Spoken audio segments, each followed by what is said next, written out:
అందరికీ శనార్థి ఆడలకు మంగళారతి ముందుగా ఏముంటాయి మన ముచ్చట్లల్లా నెత్తిరాతల గీతలే కదా చూడు red lines. Kadiyam Srihari sir నీతిమంతుడు అన్నాడు రేవంత్ రెడ్డి గారు. ఎంత నియతుగాల్లోడో జనంకు తెలుసు సారు. సీఎం సారు పక్క పొంటి పెట్టుకుంటాడట తిట్టినోళ్ళ, అసలే పట్టించుకోడట జగన్ సారు తోడబుట్టినోళ్ళ. ఏపీకి ముఖ్యమంత్రి అవుతాడంట చంద్రాలు గారు, తనకు తానే డబ్బా కొట్టుకుంటుండట బాబు గారు. కవిత మేడంకు నిలువ నీడయ్యింది తిహారు జైలు, కల్వకుంట్ల ఆడబిడ్డకు ఎప్పుడు వస్తుందో బెయిలు. పతంగిని చింపుతా అంటున్నదట మాధవీలత, సోషల్ మీడియాలో వైరల్ అవుతుంది మళ్ళీ కొత్త కథ. మళ్ళీ ముఖ్యమంత్రి రేవంత్ రెడ్డి సారు పోరాటాల కిల్లా వరంగల్ జిల్లాకు పోయిండు. ఓరుగల్లు నడిగడ్డ మీద కాంగ్రెస్ పార్టీ వాళ్ళు ఏర్పాటు చేసిన మీటింగ్కు హాజరుపడ్డాడు. అక్కడ కూడా సార్ ఏం మాట్లాడిండు, మరి మాట్లాడుతున్నప్పుడు జనం కూడా ఎక్కువ మందే వచ్చిర్రా, మరి మునుపటి మీటింగ్లకు వచ్చినట్టే తక్కువ మంది వచ్చిర్రా, ఎట్లా ఎంకథ చూద్దాం పారి. మాలాస్క మందే వచ్చిర్రు. కడియం శ్రీహరి సారు వెనకపొంట కార్యకర్తలు గట్టిగానే ఉన్నట్టున్నారు కదా. రేవంత్ గారు ఇక చెప్పుండ్రి. కడియం శ్రీహరి గారికి ఉన్న నీతి నిజాయితీతో పాటు వారి అనుభవాన్ని సంపూర్ణంగా వినియోగించుకొని మీ ఆగిపోయిన ప్రాజెక్టులను పూర్తి చేయడమే కాదు, ప్రతి ఎకరాకు నీళ్ళిచ్చే బాధ్యత ఈ ప్రభుత్వం తీసుకుంటుందని వేదిక మీద నుంచి తెలియజేస్తున్నా. సార్ ఏమంటున్నాడో విన్నారా? కడియం శ్రీహరి సారు నీతిమంతుడట. అంటే కారుకు కాలిచ్చి చెయ్యిల చేతులు కలిపినందుకు నీతిమంతుడు లెక్క గండ్లబడ్డా, లేకుంటే కారు పార్టీ ఎమ్మెల్యేగా గెలిచి కాంగ్రెస్ ఎమ్మెల్యేగా గెలిచినందుకు నీతిమంతుని లెక్క గండ్లబడ్డా?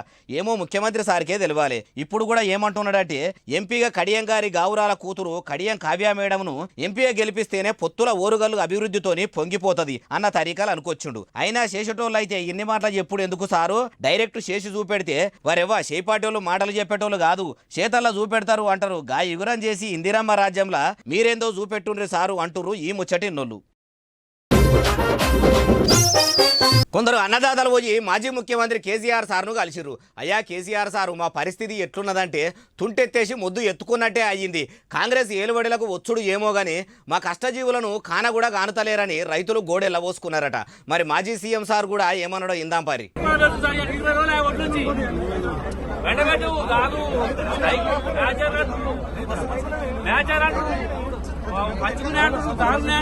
ఇట్లా బస్సు కూడా దిగక ముందే రైతన్నలు వచ్చి వాళ్ళ ఇతనంతా ఎల్లబోసుకుంటుర్రు. సాగునీళ్లకు తాగునీళ్లకు సావు మరణం ఉన్నది. 500 బోనస్ అటే పోయింది. రైతు బంధు సక్క పడతలేదు, రైతు రుణమాఫీ కాలేదు, కోరి కష్టాలు కొని తెచ్చుకున్నట్టు అయ్యింది అనగానే కేసీఆర్ సార్ ఇట్లా అనుకొచ్చిండు.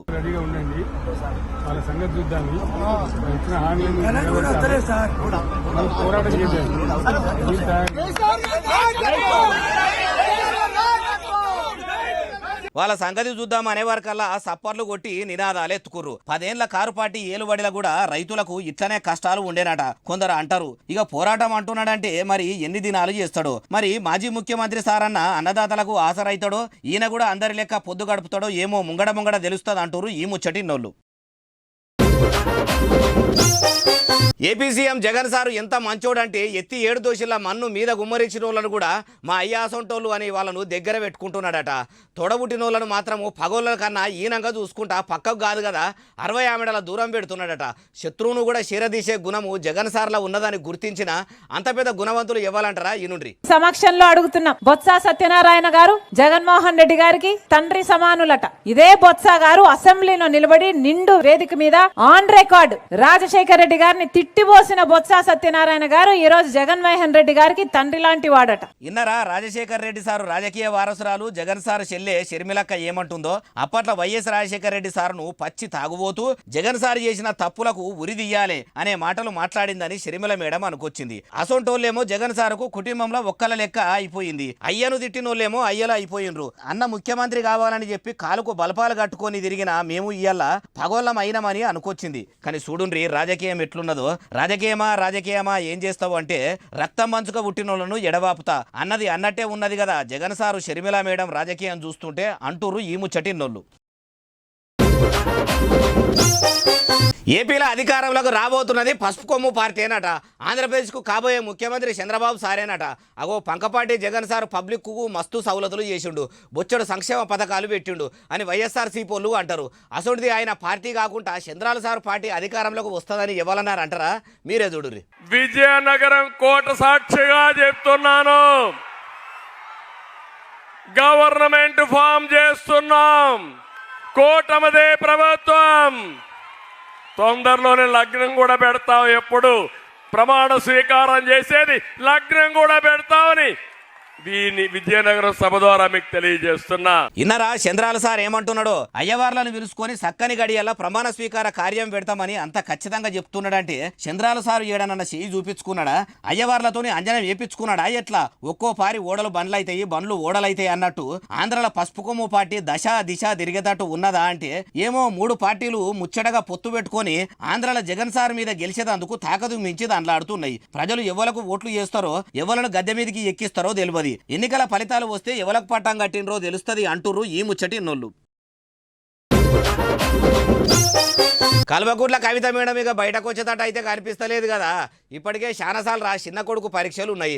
ఎన్నికల ప్రచారం అని చెప్పిరాగాని బెయిల్ కోసం అప్లై చేసిరాగాని కోర్టు అయితే పిటిషన్లు అన్ని కొట్టేసింది. మరి ఇంటి ముఖం చూపించకుండానే నేరం రుజువు చేసి జైలుకు పంపుతారా అంటే ఏమో పోర్రి, ఓ ముచ్చట అయితే ఇక ఇట్లా వినబడుతున్నది. ఏ గడియల ఈడీ అధికారులకు దొరికిందో గానీ కవిత మేడంకు పెద్ద పరిశానే వచ్చిపడ్డది. ఈడీ అధికారుల విచారణ అయిపోగానే సిబిఐ అధికారుల విచారణ సురువాయే. నడమల కోర్టుకు గడికో పారి హాజరువాడే. పడ్డప్పుడల్లా సుత్యతోని జరుచుకుంటా తిహార్ జైలుకు కోర్టు కూడా సాగదోలే. అటు వాళ్ళు ఇటు వీళ్ళు ప్రశ్నలు అడిగి కవితక్కను ఎటుగాని ఎండాకాలంలో ఉక్కిరి బిక్కిరి చేసిండ్రు అనుకోరాదుండ్రి. దినం ఏసీ కార్ల తిరిగి పెద్ద లీడర్ల కాడ నుంచి బుడ్డ లీడర్ల దాకా వంగి దండాలు పెట్టించుకునే కల్వకుంట్ల వారి ఆడపడుచు ఇప్పుడు 4 గోడల మధ్యన ఊచలు లెక్క పెట్టుకుంటా ఊకే బాధపడుకుంటా కూసోబట్టే. కవిత మేడంకు బెయిల్ తీసుకొచ్చేందుకు కేటీఆర్ సార్ తాకత్కు మించి దండలాడుతున్నా ఫలితం మాత్రం అస్సలు ఉంటలేదు. కవిత మేడం నెత్తి మీద తాసిలి తాండవం చేస్తున్నట్టే ఉన్నది. శనిదేవుడు చెండాట ఆడుతున్నట్టుంటే ఎవలేం చేస్తారు చెప్పుండ్రి. మరి పుస్తెలు తగిన ఆడబిడ్డల ఉసిరే ముట్టిందో? మద్యపానం మందిపానం తీసినందుకో గాని ఎన్ని మాటల బెయిల్ పిటిషన్లు చేసినా కాయిదాల ఖర్చు ఉన్నది తప్పితే కవిత మేడం బయటకు వచ్చే దాఖలాలైతే దరిదాపుల్లా లేనట్టే ఉన్నాయట. మరి కేసు ఎన్నొద్దులకు తేలుతుందో, ఎప్పుడు కారు పార్టీ లీడర్ అమ్మ కడిగిన ముత్యమూలే బయటకు వస్తుందో చూడాలంటారు ఈ ముచ్చటి నోళ్ళు. ప్రజల కోసం పోరాటం చేసుకుంటా ఎన్కౌంటర్ల అమరుడైనమో అన్న ఇంటికి పోయింది మహిళా మంత్రి సీతక్క. ఓ ప్రభుత్వంలో ఉండి కూడా కొన్ని ప్రభుత్వ విధానాలను వ్యతిరేకించుకుంటా పోరాటం చేసుకుంటా వీరమరణం ముందినోళ్ళ ఇంటికి పోయి పరామర్శించిందంటే సీతక్కను చాలా మంది తారీఫు చేస్తున్నారు.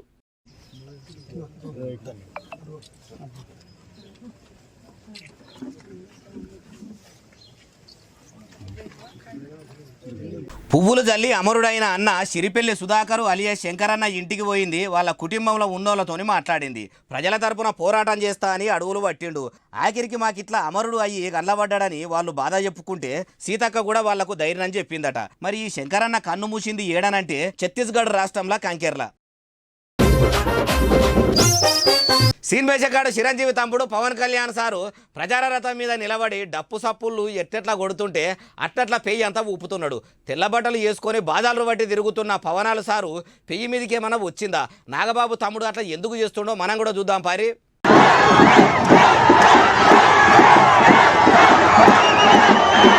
చూసినరా అంత మందిల డప్పు సప్పులు వినబడే వరకల్లా పెయ్యిలకు సాక్షాత్తు నటరాజే ఊనినట్టు ఎట్లా డ్యాన్స్ చేస్తున్నాడో చూడుండ్రి. డ్యాన్స్ అంటే డ్యాన్సే. సారు అట్లా పెయ్యిని దుల్పరిస్తుంటే ప్రచారానికి వచ్చినోళ్ళు కీకెలు, బొబ్బలు, పెడబొబ్బలు, సప్పట్లు, సీటీలు వినబడ్డా కొద్ది ఇంకా ఊగిపోయింది అనుకోరాదుండ్రి. అయినా పవనాల సారు మంచి కళాకారుడా. కళాకారుడికి కావాల్సింది కోటాను కోట్ల పైసలు కావు, ఆస్తులు అంతకంటే కావు. ప్రేక్షకులు కొట్టే సప్పట్లే వాళ్లకు దుప్పట్లు, చెద్దర్లు. అభినందనలే ఆస్తులు పాస్తులు. పువ్వులు జల్లుకుంటా పవర్ స్టారు అని అంటుంటే ఉత్తేజం ఆపుకోలేక ఎట్లా ఊగిపోతున్నాడో చూడుండ్రి. ఊగుడంటే ఒగబూగుడు కాదు. మరి ఇంత పెద్ద ర్యాలీ తీసి ఏడికి పోతున్నాడంటే కాకినాడ ఎంపీ అభ్యర్థి తంగేళ్ల ఉదయ్ శ్రీనివాస్ సారు నామినేషన్ వేసేందుకు ప్రచార రథం ఎక్కిపోతుంటే దాంట్లో ఎక్కిన చిరంజీవి చిన్న తమ్ముని అభిమానులు కం జన సైనికుల్లా ఊపు తెచ్చేందుకు ఇట్లా పెయ్యిని ఊపిండట. నిరుద్యోగి బర్రెలక్క ఎంపీ ఎన్నికల్లో పోటీ చేస్తున్న ముచ్చట తెలిసిందే కదా. మరి శిరీష 3 పార్టీల ఓట్లను జీలుస్తుందా? నాగర్ కర్నూలు ఎంపీ అభ్యర్థిగా నిలబడ్డ బర్రెలక్కతోని ఏ పార్టీకి లాభం, ఏ పార్టీకి నష్టం అంటారా? ఇండిపెండెంట్గా నిలబడ్డ బర్రెలక్కకు బాసడగా నిలిచేది ఎవరు? అన్ని ముచ్చట్లు అరుచుకుందాం పారి. బీఆర్ఎస్ పార్టీ నుంచి ఆర్ఎస్ ప్రవీణ్ కుమార్ సార్ నిలబడుతుండు. ఇప్పటికే మొన్న అసెంబ్లీ ఎన్నికల్లో ఓడిపోయిండు. ఇప్పుడు తాకతుకు మించి దండలాడదామని గట్టిగానే కష్టపడుతున్నాడు. అటు కాంగ్రెస్ పార్టీ నుంచి ఓట్లు కొలాయించి ఎంపీగా గెలిచేందుకు మల్లు రవి సారు మంచిగానే తిప్పలు పడుతుండు. కమలం పువ్వు పార్టీ భరత్ సార్కు బాధ్యత అప్పజెప్పుకున్నది. మరి బర్రెలక్క 3 పార్టీల ఓట్లను చీల్చుతుందా అంటే మీదికి చూడ అసెంబ్లీ ఎన్నికలప్పుడు అయిపు మామూలుగా రాలేదు. ఎమ్మెల్యే అయ్యేటట్టే ఉన్నదన్న రేంజ్లో సోషల్ మీడియాలో ప్రచారం సాగింది. ఏ యూట్యూబ్ ఛానల్లో చూసినా ఆమె ముచ్చట్లే, ఏ రీల్స్ చూసినా బర్రెలక్క వీడియోలే. ఇంటర్నెట్ షేక్ అయ్యేటట్టు పబ్లిసిటీ నడిచింది. అంతగానం పబ్లిసిటీ అయినా అసెంబ్లీ ఎన్నికల్లో పబ్లిసిటీ చేసుకున్నా ఆఖరికి డిపాజిట్ కూడా దక్కలేదు. ఇప్పుడు అప్పటంతా ఊపు లేదు. మరి ఎంపీ ఎన్నికల్లో ఎన్ని ఓట్లు తెచ్చుకుంటుందో ఏమో ముంగడ తెలుస్తుంది అంటారు ఈ ముచ్చటిన్నోళ్ళు. కమలం పువ్వు పార్టీ హైదరాబాద్ ఎంపీ అభ్యర్థి మాధవీలత మేడం ఏం చేద్దాం అనుకుంటుంది? మంచుకున్న దగ్గర లొల్లులు పెట్టించేటట్టే ఉన్నది కదా. అగో మాధవీలత మేడం ఎందుకు పంచాదులు పెట్టిస్తుంది? అసలు ఏమనుకుంటున్నావు బాలన్న అంటారా? మీరు ఈ వీడియో చూసినాక మీరే ఏం చెప్తారో చెప్పాలి. పూరిత రాజకీయాలకు అనుకూలంగా ఎంఐఎం పార్టీ, ఎంపీటీ పార్టీ మొన్న మసీదు దిక్కు చూసుకుంటా బాణాలు ఇడిచినట్టు పోజు పెట్టిన వీడియో వైరల్ అయింది కదా. మా మసీదు దిక్కు చూసుకుంటా ఇటువంటి సైగలు చేస్తే మంచుకుంటదని చెప్పి మేడం మీద కేసు కూడా పెట్టిండ్రు ముస్లింలు. కేసు అయినాక కూడా మళ్ళా మాధవీలత మేడం అట్లనే చేస్తున్నట్టున్నది కదా. ఇప్పుడు గాలిలున్న పతంగిని దారంతో దింపినట్టు సైగలు చేస్తున్నదట. ఇట్లా చేసి ఏం చేద్దాం అనుకుంటుందో? ఇన్నొద్దులు పట్నంలో లొల్లులు కాకుండా ఉన్న పాత బస్తీల మళ్ళా కయ్యాలు పెడుతున్నదా ఎట్లా అని సోషల్ మీడియాలో అదో చర్చ నడుస్తుంది. ధర్మం, న్యాయం, సత్యం మీద నడిచే కమలం పువ్వు పార్టీ సిద్ధాంతాలు పక్కపొంటి పార్టీలను రెచ్చగొట్టేది అందుకే పనిచేస్తాయా? ప్రజల కోసం మాత్రం పనిచేయా ఎట్లా? ఏమో మాధవీలత మేడంకే తెలవాలంటూరు ఈ ముచ్చట తెలిసినోళ్ళు. ఏసీ బోళ్లకు అడ్డం పొడుగు నిలువు దొరికిన ఓ కరెంట్ ఆఫీసరు ఇంట్లో సోదాలు చేస్తే ఏమున్నది? జీతం పైసలు టిప్పు లెక్క తీసుకున్నాడట. లంచాలు తీసుకున్న పైసలను కుప్ప లెక్క జమ చేసిండట. ఆ లంచగొండి అధికారి ఇంట్లో ఇంచు మూల దేవులాడితే ఎన్ని కోట్ల పైకం బయటపడదో చూడుండ్రి.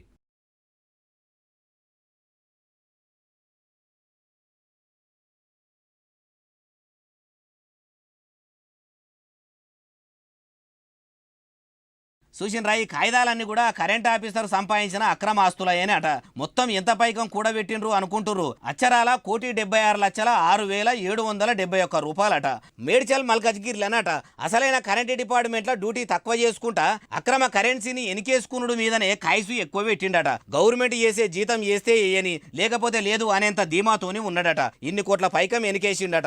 ఎంతమంది కలకల ముట్టిందో ఏమో గాని current assistant engineer Anil Kumar పాపం చేసి సంపాదించిన సొమ్ము మొత్తం ఏసీ బోల్ల పాలైంది. చూసిండ్రు కదా గవర్నమెంట్ అధికారులారా, నియతగా ఉండి డ్యూటీ చేసుకుంటే మంచిది. మీరు కూడా ఇట్లనే చేస్తే మటుకు ఎన్నడో ఓనాడు మీ పాపం కూడా పండుతుంది. జైల్లో చిప్పకూడు తప్పది. మీ ఇల్లు మొత్తం ఏసీ బోళ్ళు ఎంకులాడతారు.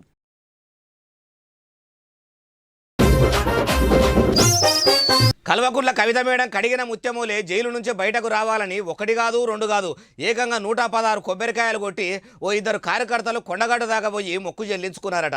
మరి వాళ్ళ మొర ఆలకించి ఆంజనేయ స్వామి ఆశీర్వాదాలు అందించిండా? ఏది ఆడదాకా పోయి మనం కూడా అరుచుకుందాం పరి.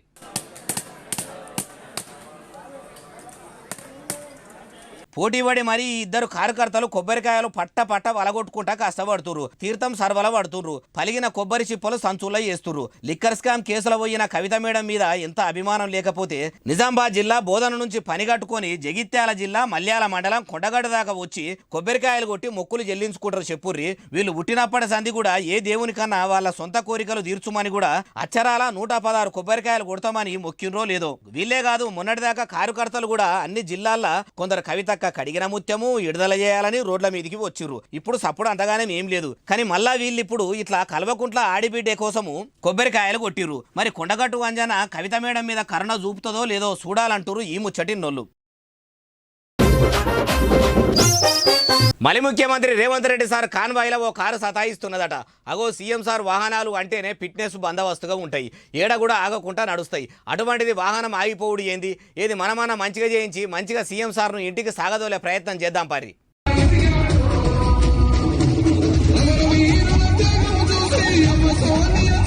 అరెరెరెరే ఎంత పని అయిపోయాయే.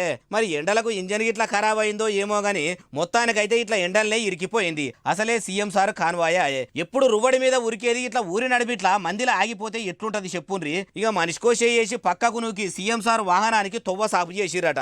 ఏడనంటే సికింద్రాబాద్ దిక్కు ఎంపీ ఎన్నికల ప్రచారానికి పోయిండు. ఆడ కార్నర్ మీటింగ్ అయిపోగానే కారు ఈ కథ పెట్టింది. ఉదికు పాలన్నే చక్కగా అందిస్తలేరని ప్రతిపక్ష బీఆర్ఎస్ పార్టీ కార్ నుంచి బీజేపీల దాకా మనిషికో మాట అంటుంటే పాలన్నే కాదు ఆఖరికి సారు కాన్వాయ్ పనితనం కూడా బాగానే లేనట్టున్నది కదా అంటుండ్రట ఈ ముచ్చట తెలిసినోళ్ళు.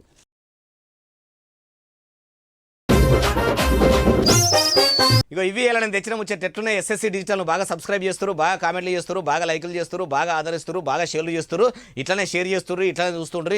ఇంకా ముచ్చట్లు తెచ్చి మీకు వినిపిస్తూనే ఉంటా మరి. సెలవు, శనార్థి, దండం, పబ్బతి ఇంకేమైనా ఉంటే అన్ని.